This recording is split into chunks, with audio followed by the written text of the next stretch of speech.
I am not going into the details of the 1962 war. The war is a backdrop to the film. The context of the film becomes very contemporary. You know, what is more important and more frightening is not the kind of posturing we do cross-border. What is even more frightening is the other wars within. For me, it's actually not that important what is happening, you know, the kind of saber rattling we do across the borders with Pakistan or China. What is even more frightening and what is more important for me is what is happening within the country. Because of my documentary background, I've traveled extensively in conflict zones. So I think I've understood in a certain way the psyche of people in conflict zones, be it Kashmir, be it Bosnia, be it Afghanistan, be it Iran, Palestine. You know, these are places I spent a lot of time in.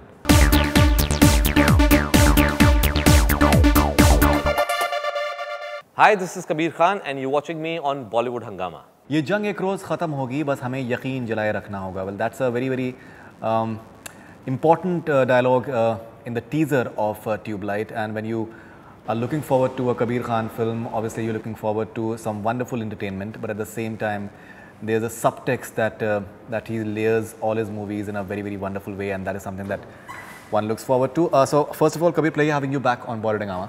Thank you, Faridoon.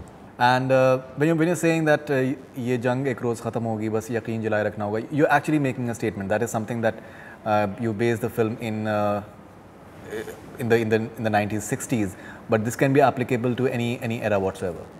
Yeah, I think that's a good point to make and that's very important for the film and especially in the context of Tubelight. Yes, though the film is set in 1962, the issues we're talking about are still relevant and contemporary. Yeah. The backdrop might be the war or Indo-China war in 1962, but some of the issues and some of the turmoil that the society went through at that point in time will find a resonance even today. And that for me is very important.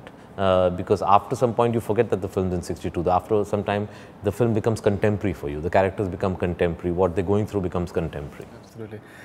Okay, and now you always, I think, say in your interviews that it's very important to understand the politics of the era that you're talking about as well.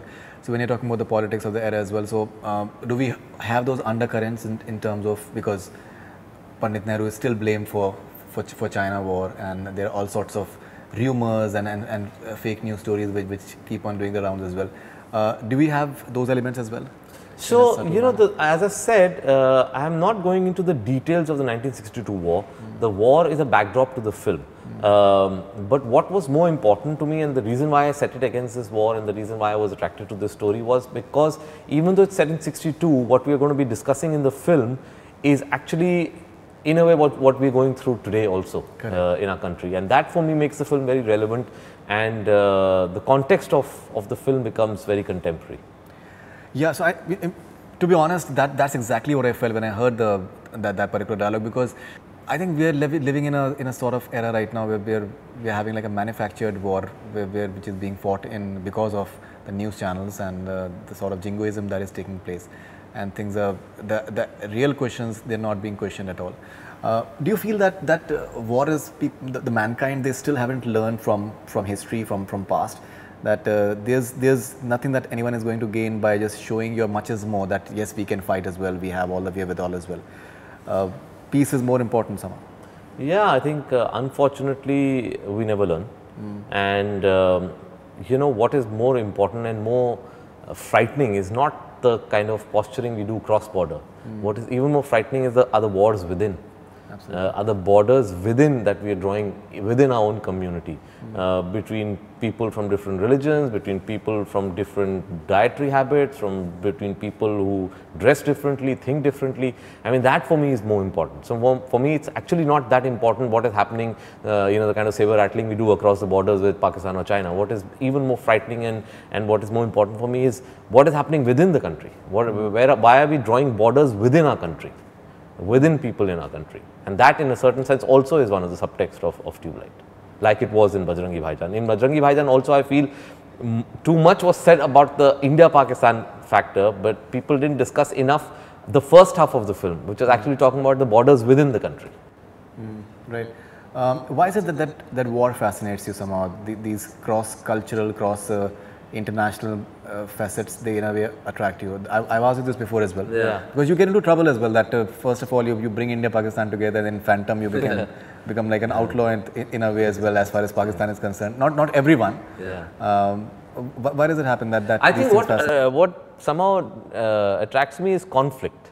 I feel that any conflict creates certain reactions and responses in human beings that is which are extraordinary, which are not seen if everything was normal around them.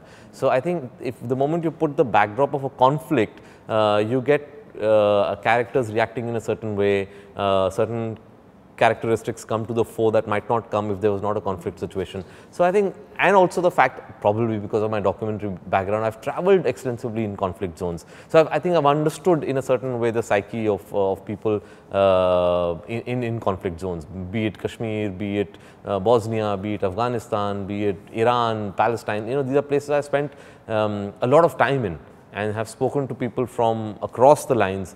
And I think that's the reason why I try and put a sort of a big conflict as a backdrop into my films.